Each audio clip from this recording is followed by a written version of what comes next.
Ladies and gents, we are in the Christmas markets in Cologne. I heard many great things, but we are going to try all the food and all the drink, and then we're going to taste the best things, and then we're going to come back and make them in our studio.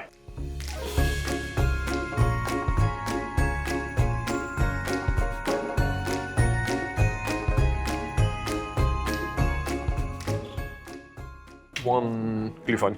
No, we'll get two. No, three. Three. So we've got some Glühwein, which is basically like mulled wine, but the German version. They come in these very cute little cups, and it's very appropriate for this weather. It's freezing cold, like I said. We're going to make our way around the market, and we're going to try out lots of different foods. Cheers. So we're doing our first dish. These are the potato kind of hash brown German version. It's raining, but we've got some nice warm food to go with that. So, wow, it's so good. An 8 out of 10. Yeah, Currywurst is Bratwurst with the curry sauce and curry powder. We'll have one Currywurst. One Currywurst? Yeah. Thanks. Okay, so we've got the Currywurst, which is the Bratwurst with a curry sauce and a bit of curry powder on top. You can usually get it served with fries as well, but they don't do it here, just a bread roll. That's probably the more traditional way, actually, but this is very exciting. That works very well with the bread. It's bicarbonate, it's potatoes, onions, meat, ham, beef, fresh herbs. Oh, that looks nice. Can we have one? Oh, here we go. Thank you. Dankeschön. Yeah, that's good. That is good. That's so warming. I've said it about every dish here, but it's what you need in this weather. Should we try one? It's sehr lecker. Yeah? What do we put inside? Yeah. I cannot tell you this. You can't tell me. Garlic, onions, and spices. Okay, smells nice You though. can try it. It's really nice. Yeah. Which would you recommend? Got the garlic bread. Looks so crispy though. Look at that. That's really nice. It's so crispy. Basically, garlic bread loaded with yogurt, some low tomatoes, herbs. Can't beat it. Hello. Hello. Can I have one of the raclette? Thanks. So we got some raclette on bread. You can't go wrong with loads of cheese, can you? I shouldn't shoot you in my mouthful, that's really rude. Can we have 100 grams of the Himbeere and then 100 grams of the caramel? For it is 1 year for eating this. It'll be eaten in one day. Time to get a pretzel. Got to be done. Got to carb up before I drink loads of wine and beer. Thanks. It's so warm. He pulled it out of the oven just as I ordered it. Oh my god. That's actually so good. So these are sweet almonds. They're basically coated in sugar. They are really good. They're like toasted almonds, very tasty. And I'm gonna go and get some. It's amazing because all the foods here are like done for this kind of weather, which is just perfect. They're all warming, they're all comforting. Most Christmases, a few years ago, we were coming over Christmas. I have family in Germany and we would go to the market in Bonn and just have such fond memories of eating all these foods, especially these. As kids, you would always fight over them. Nice to be back. In the meantime, let's go and eat some more food. Noodles and cheese. Sounds good. Have one of them, please.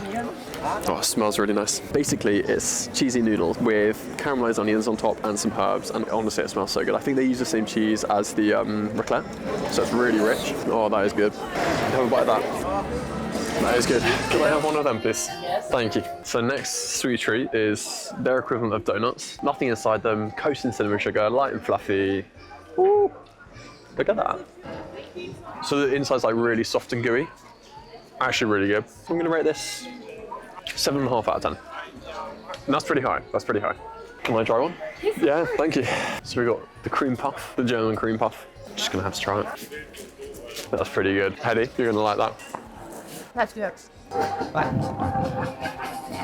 We finished the tour, we've had all the food, we've had all the drinks. Finishing off with the Kolsch, so German beer, and gonna listen to some music, roam around the market a little bit more, and then we're gonna go back to the studio and cook the food. First dish we're going to make from the Christmas markets is the delicious Currywurst. As we tasted earlier, there's 3 components. We've got the Bratwurst, we've got the curry sauce, and we've got the fries on the side. And for the Bratwurst, we're just going to use some Bratwurst we found locally. You can make these yourself if you want to, but for this video, we're not going to do that. First thing I'm going to do is prepare the potatoes. Here, I've got some King Edward potatoes. If you're from the US, I'd use Idaho or russet potatoes instead. Get yourself 500 grams of potatoes and cut them up in small battens. I'm leaving the skins on here as it adds a great crisp texture to the fry once cooked. Place them into a bowl and cover with cold water. These are now going to sit in the fridge whilst we prepare the other sauce. The idea behind this curry sauce is to have a little bit of flavor and sweetness. We're going to be using some ketchup and then curry powder. We're going to have some smoked paprika and a few other ingredients and heat that up with the heat. Blend it together and it's as simple as that. To start the sauce, add half a diced onion into a saucepan with 2 tablespoons of olive oil and cook this for 5 minutes over a medium heat until translucent. Next, grate in 1 clove of garlic, add in 2 teaspoons of smoked paprika, 4 teaspoons of curry powder and cook for a few minutes to toast the spices. Add 200 grams of tomato ketchup and a pinch of baking soda, then leave this to bubble for a few more minutes, and once the bubbles have reduced, add in 150 ml of beef stock, a few dashes of Worcestershire sauce, 1 teaspoon of honey, sea salt to taste and 140 ml of water. Cook this all for another 10 minutes over a medium heat, then tip this into a blender and blitz until smooth. Don't overfill the blender, it's not worth it. If you've got a big blender, just use that. If you need it thinner, add a splash more water. Vice versa, if it's still too liquid for you, place back onto the heat and reduce until thickened. Now, the sauce has been made, it's time to return to the fries. So I've made the sauce and that's sitting behind me. I'm now going to do the first cook of the fries. We're going to boil them in some baking soda. This gets a really nice crust on them, and then we're gonna fry them once, let them cool, fry them twice, and then we'll have these beautifully crisp French fries. Remove the fries from the cold water, then place them into a pan and cover with some fresh water and add a pinch of bicarbonate of soda. Bring this to a boil and cook for a few minutes until fork tender. Remove from the water and set aside onto a cooling rack to dry. Place these into the fridge for 30 minutes to dry further. Whilst the fries are cooling though, let's cook the sausages. And now we're on to the sausages. Wurst, which is sausage in German, is a very particular kind of sausage. They tend to come quite often par-cooked, so then you can just whack them on the grill or barbecue at the end. I don't have that in my kitchen. As you saw on the markets, Currywurst was one of our favorites, so I'm really excited to do this in my own kitchen. Of course, let's cook the sausages. Add the Bratwurst into a cold pan with some oil, then cook over a medium heat, frying them until golden brown and cooked through, about 15 minutes. When ready to serve later, cut this at an angle to allow for the perfect bite. In batches, we want to do the first fry of the potatoes. Heat some vegetable or canola oil up to 180 degrees Celsius, 355 degrees Fahrenheit, and then fry the potatoes in batches for a few minutes each time until they form a light skin. These should now have a nice little coating. You don't want to have too much color on them though, because we're going to fry them again once they've cooled and get the perfect crispy golden fry. Reheat the oil up to 190 degrees Celsius or 375 degrees Fahrenheit, then fry the potatoes again in batches for a few minutes until golden and crisp. Once cooked, immediately toss them in some sea salt whilst they're hot. This means the salt sticks to them a little bit better. Then go ahead and serve. We're going to slice up the sausages like I said earlier, then cover it with lots of the curry sauce, a little pinch of curry powder, and there we have it, homemade currywurst. This is an absolute winner. I'm gonna have to tuck in. I think I've outdone myself on this one. You can't go wrong. Sausage, chips, curry sauce, divine.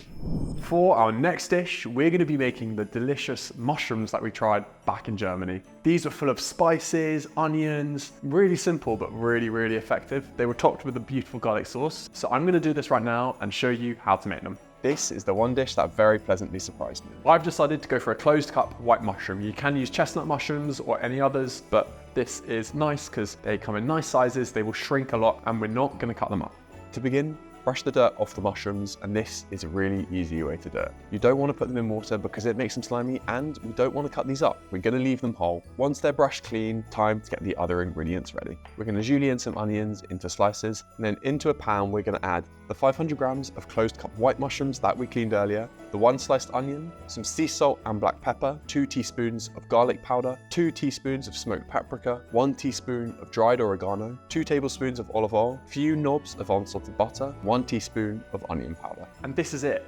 We've added all the ingredients into the pan at once, and we're just going to place this on the heat and cook it away. It is as simple as that. I tested this earlier and it's a really easy dish to do and tastes so good afterwards. Mix this all together in the pan, then cover and cook this over a medium heat for 30 minutes until the onions have started to caramelize and the mushrooms have turned nice and brown in color and shrunk in size. Remove the lid and then cook for another 10 minutes to remove any excess moisture, and then you're ready to eat. To top these mushrooms, we're going to make a quick garlic sauce. Add in 200 grams of sour cream and 120 mils of double cream into a bowl. Then grate in 1 garlic clove, add a tablespoon of oregano, season with salt, add a splash of water and mix. You can't beat a garlic sauce, can you? Oh, that's strong.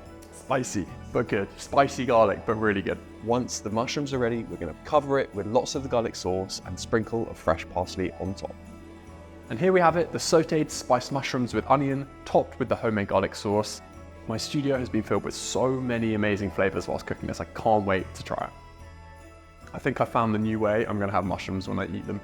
I cannot tell you how delicious this is. It's so easy to do and tastes amazing. I'm gonna show you how to make some good wine, also known as mulled wine. Having this outside when we were freezing cold back in Germany was amazing. If you drink too much of it, then you'll regret it, but if you have a nice amount, do this.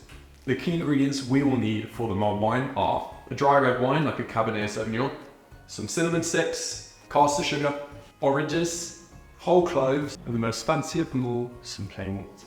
Add 150 ml of water and 100 grams of caster sugar into a large pan, then dissolve over a medium heat. You can add more sugar later on to adjust the sweetness to taste, depending on your preference. To the pan, then add 2 cinnamon sticks, 10 whole cloves, 2 whole oranges, and then 1 whole bottle or 750 ml of a dry red wine. Bring this to a simmer, then reduce immediately to low, and then cover and leave this to steep over a low heat for 30 minutes. Serve this when you're ready, and it is the perfect warming winter drink to have when it's cold outside. What a lovely way to round off a nice video. We've explored the German markets, we've made some of the food back in my kitchen, try some of the recipes, and if you can, give yourself out to Germany to really try the real deal. They have amazing markets all across Germany, so if you can make it out there, go and visit them. And if not, make some of these dishes at home like I've just shown you, and in the meantime, let's do some cooking.